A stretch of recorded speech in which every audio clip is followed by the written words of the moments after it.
Hello everyone, and welcome back to Turn the Page, the channel that brings you biblical truth through both fact and through fiction. Today's topic is going to be a good one. We are going to be talking about mind control. So go ahead and grab some aluminum foil and let's get into it. It's going to be interesting.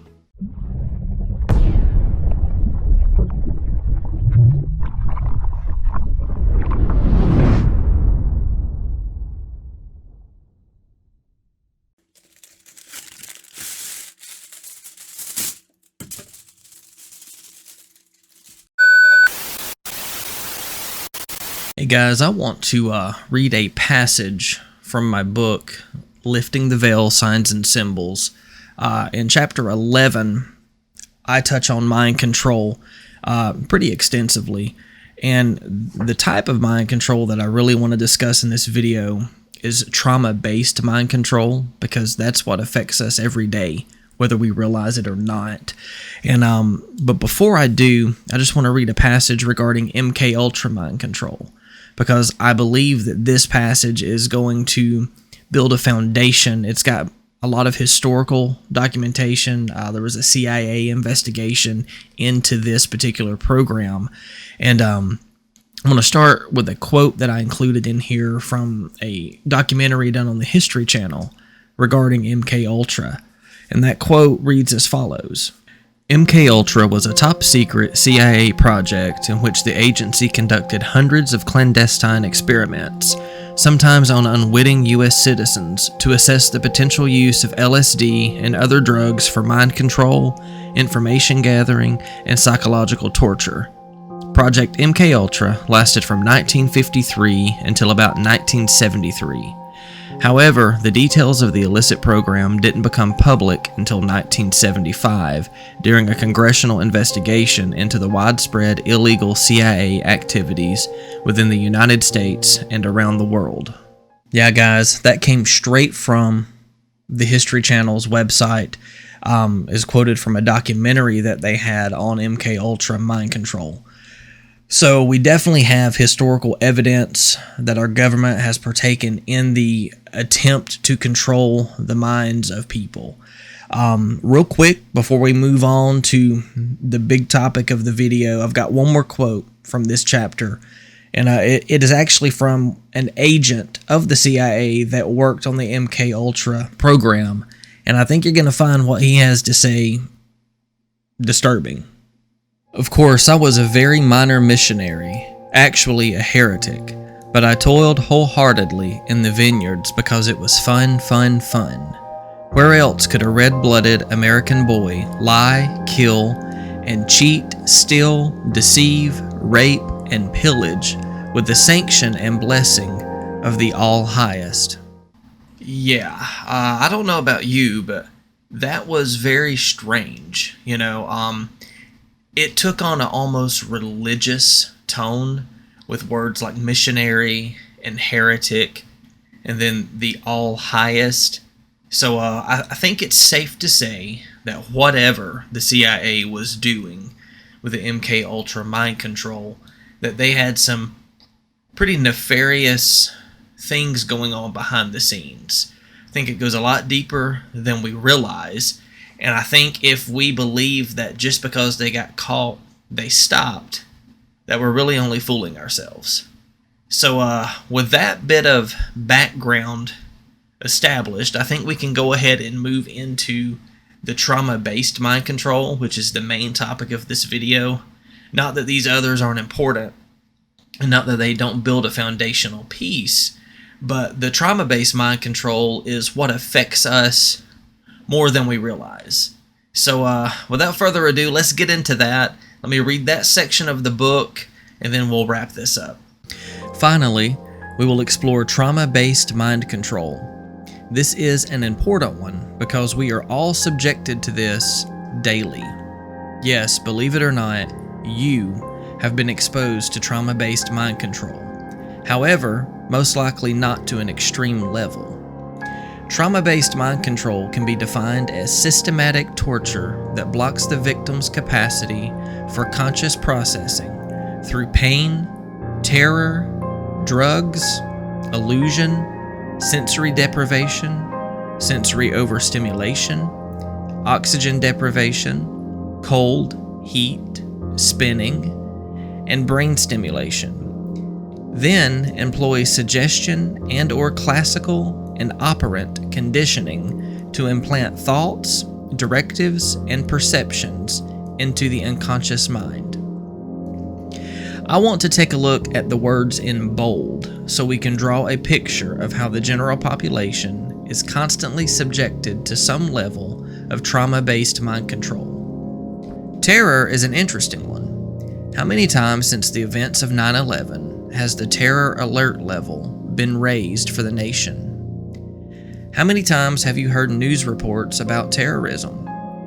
What about the steady diet of horror movies that cause terror in a lot of people? Drugs are also interesting. Never in history has a nation been as medicated as America is today. We have a prescription for just about everything, it would seem. Depression, anxiety, weight loss, anger management, blood pressure, heart, attention spans, and sexual performance are just a few of the symptoms treated among the endless sea of prescriptions thrown at us year after year. A lot of these drugs alter us chemically. They alter our perceptions and thoughts.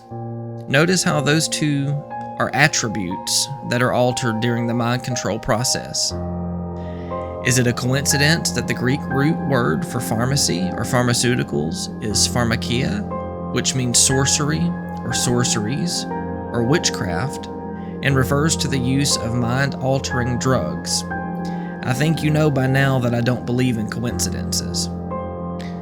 Pharmakia in Strong's, G5331. The use or the administering of drugs, poisoning, sorcery, magical arts, often found in connection with idolatry and fostered by it. Last, let's look at sensory overstimulation and brain stimulation. We don't have to look much further than our cell phones in order to get a clear picture of how this is achieved.